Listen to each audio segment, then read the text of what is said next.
किसी ने किया है तो देवभूमि उत्तराखंड के लोगों ने, क्योंकि समान अधिकार और समान अवसर की परिकल्पना ये बाबा साहब ने की और उसको धर्म हमारा ही राज्य ने किया है, क्योंकि बाबा साहब का मत था के अंदर रहने वाले सभी लोगों के लिए, चाहे वो किसी जाति का हो, किसी धर्म का हो, किसी समुदाय का हो, सबके लिए एक समान कानून होना।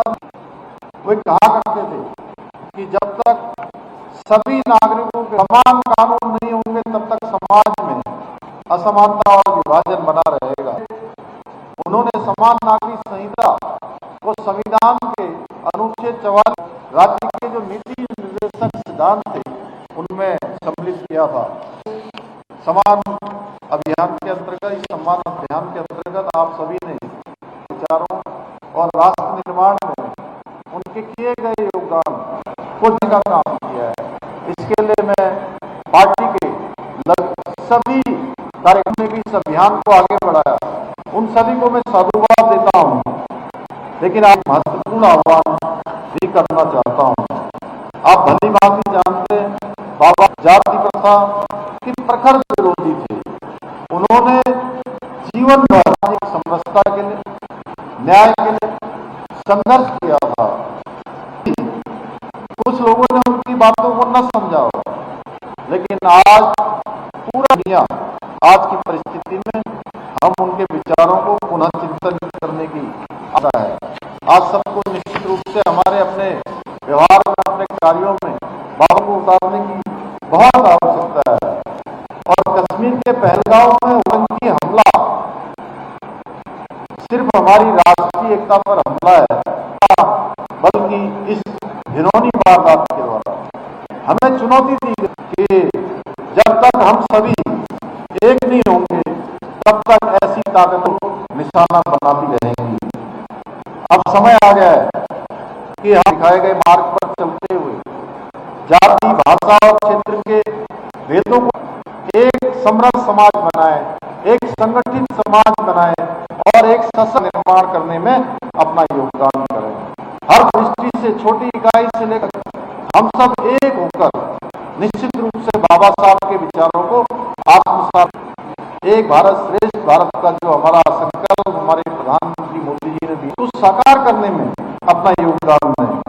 साथ ही आप सभी सच्चाई को भी पहुंचाएं कि किस प्रकार से जिस कांग्रेस ने देश के अंदर लंबे समय तक शासन किया, लंबे समय तक हुकूमत की, किस प्रकार के सहयोगी दलों ने सिर्फ और सिर्फ अपने वोट बैंक की राजनीति की और हमारे समाज को जाति, धर्म और क्षेत्र के नाम पर लगातार किया है।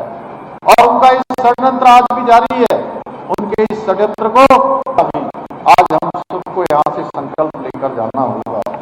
इन सभी लोगों की ये विभाजन सामाजिक समरसता को चोट पहुंचा रही है, बल्कि भारत के भविष्य संकट में डालने का काम कर रही है। साथियों, हमारी सरकार बाबा साहब पर चलकर समाज के अंतिम छोर में खड़े हुए व्यक्ति तक पहुंचाने के लिए प्रयासरत है। उसके लिए अनेक नवाचार किए जा रहे हैं, अनेक योजना है।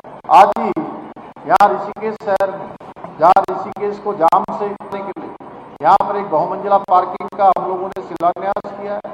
वहीं यहाँ का कार्यालय भवन है, वो कार्यालय भवन का भी शिलान्यास किया है।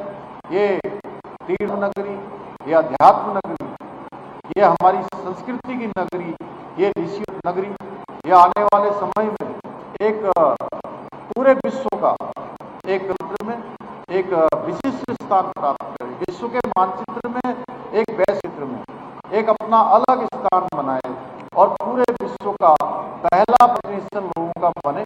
उसके लिए हमारी सरकार का प्रयास है। उसके लिए हमने आइकॉनिक सिटी का भी 100 करोड़ रुपए से भी अधिक की लागत से बनने वाला स्टेशन है, उसका भी शिलान्यास किया।